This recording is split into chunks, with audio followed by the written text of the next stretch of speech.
Cinquième vidéo de formation à Vitischool, et cette fois-ci nous allons voir comment un formateur peut prendre la main sur un poste d'apprenant qui a des difficultés, et aussi comment on peut montrer l'écran d'un élève aux autres élèves.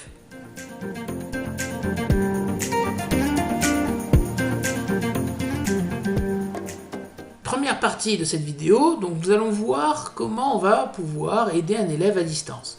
Bien oui, parce que pendant une session, grâce à Vitischool et le mode mosaïque que l'on a ici, eh bien on peut se rendre compte qu'un élève rencontre des difficultés, parce qu'il n'a pas démarré l'exercice, etc., etc.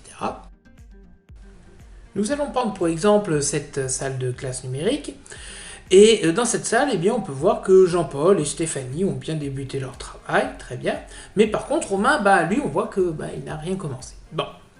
Alors, comment va-t-on pouvoir l'aider? Alors, deux solutions. La solution classique qui consiste à tout simplement se déplacer dans la salle de classe et à aller voir directement Romain pour savoir pourquoi il a des difficultés. Ou bien, on va utiliser les outils d'Vitischool pour aller aider Romain, et ce, en toute discrétion. Donc, pour faire ça, il nous suffit de tout simplement double-cliquer sur la miniature qui représente l'élève, donc la miniature qui était là.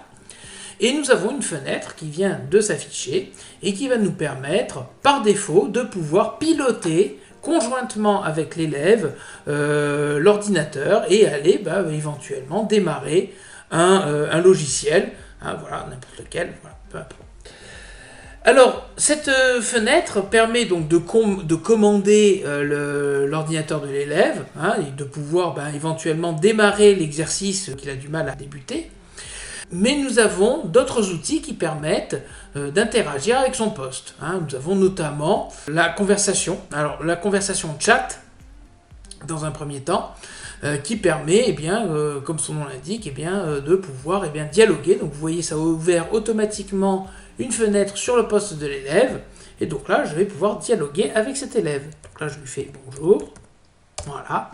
Et vous voyez bien que l'élève, lui, il a reçu le bonjour auquel il va pouvoir répondre. Voilà, très bien. Donc là, on va pouvoir dialoguer. Et donc là, on reste dans l'optique d'être discret, c'est-à-dire qu'on va pouvoir échanger des informations sans pour autant devoir déclamer au travers de la salle de classe les instructions. Bien. Donc là, je ferme la fenêtre et ça va la fermer automatiquement sur le poste de l'élève.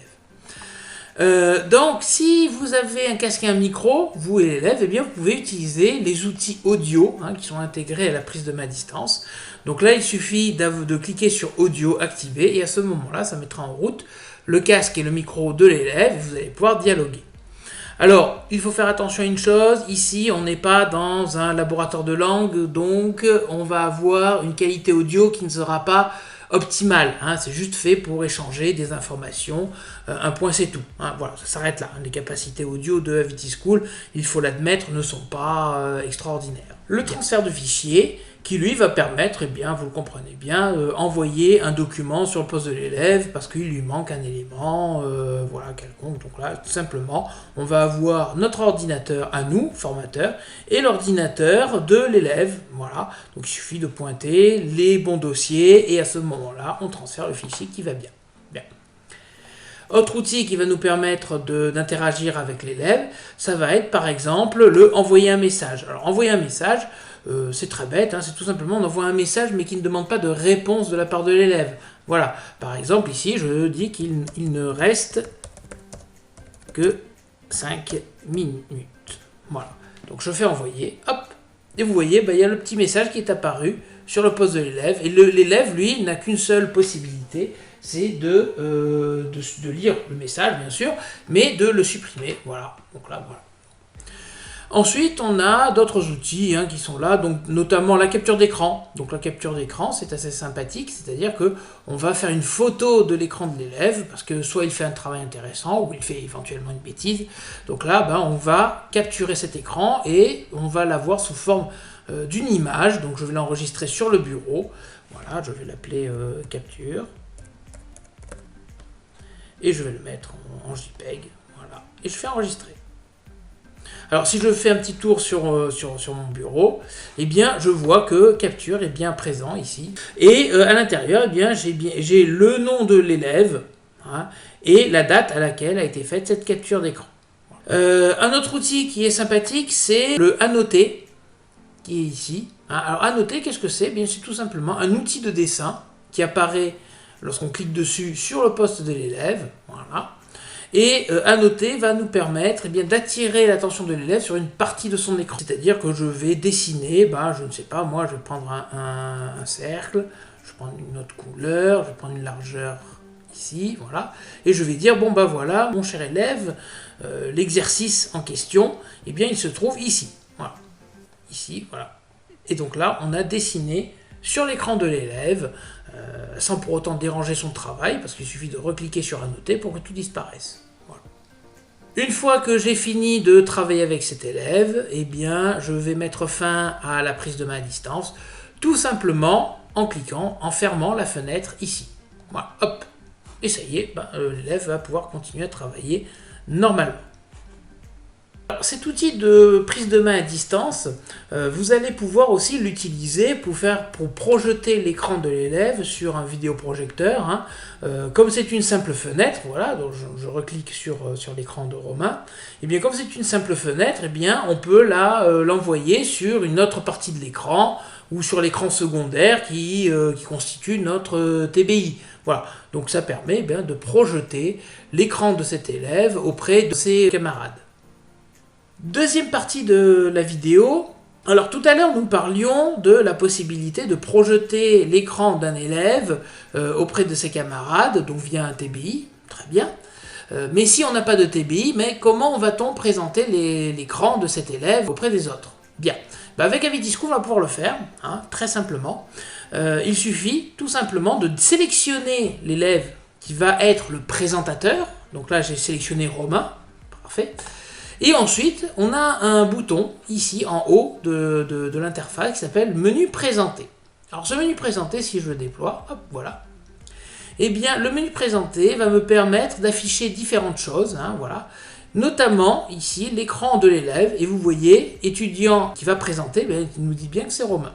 Alors bien sûr, vous pouvez changer entre temps, hein, on peut prendre Stéphanie, Jean-Paul. Hein. Bon, il se trouve que je l'ai sélectionné précédemment, donc c'est Romain qui va présenter.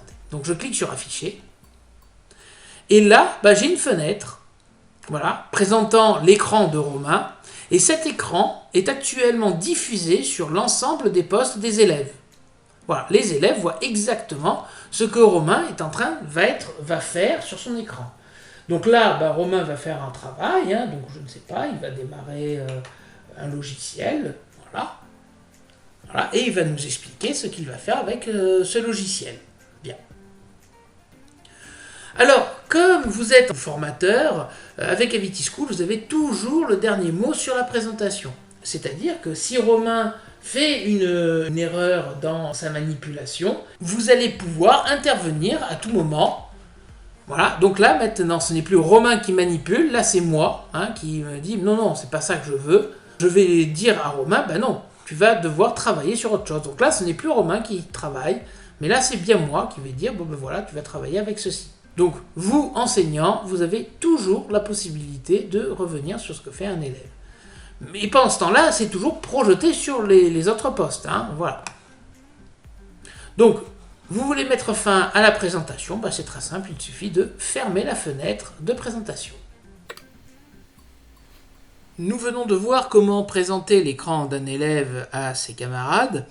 On peut aussi présenter notre écran de formateur aux élèves. On va partir exactement de la même façon sur le menu présenter qui est ici. Hop. Mais cette fois-ci, on va s'intéresser au bouton présenter, hein, d'ailleurs qui dit bien présenter votre bureau aux étudiants. Alors on va cliquer dessus. Hop, voilà. Et que se passe-t-il? L'interface du formateur AvitySchool se cache, et à ce moment-là, on va pouvoir procéder à la démonstration, à montrer une procédure. Je ne sais pas, moi par exemple, je lance un logiciel et je dis, mes chers élèves, voilà ce qu'il faut faire avec tel ou tel logiciel, etc., etc., etc. Donc une fois qu'on a fini de présenter notre écran et expliquer les tenants et les aboutissants d'un exercice ou d'une procédure, pour arrêter cette présentation, il nous suffit de double-cliquer de nouveau sur l'icône Avity School ici. Voilà, donc on double-clique. Et là, on a un menu qui va nous permettre soit de prendre fin. Donc là, on arrête purement et simplement la présentation. Soit on peut dire qu'un des élèves devient le chef de présentation. C'est-à-dire qu'il va il va prendre la main sur notre poste. Voilà, c'est-à-dire c'est lui qui va contrôler mon ordinateur depuis son ordinateur à lui, qui est peut-être au fond de la salle de classe. Alors c'est souvent utilisé cet outil pour des élèves qui ont des difficultés à se déplacer. Donc là on clique sur chef de présentation, hop, voilà, on va désigner l'élève, donc on clique sur ce client ici et on va dire, bon par exemple, c'est Romain qui va prendre la main sur mon poste. Et je fais OK. Donc une fois que j'ai désigné le chef de présentation, je clique sur reprendre pour dire, voilà, on reprend la présentation, et à ce moment-là, ça y est, c'est Romain qui va piloter mon ordinateur. Là, vous voyez, alors là, il faut me croire sur parole, ce n'est plus moi qui contrôle la souris, mais c'est Romain qui va faire des choses sur mon ordinateur. Voilà. Donc là, c'est Romain qui prend le contrôle sur mon ordinateur. Bien. Alors, je veux reprendre le contrôle, il n'y a rien de plus simple, on reclique sur l'icône Avity School, ici, voilà, et on met fin. Et ça y est, on a arrêté la présentation et le contrôle sur mon ordinateur par Romain. C'est déjà la fin de cette vidéo de formation. Dans cette vidéo, on a pu voir comment prendre la main sur un poste élève. On a pu voir aussi comment diffuser l'écran du formateur ou d'un élève sur l'ensemble des postes présents dans la salle de classe. Au revoir et à très bientôt!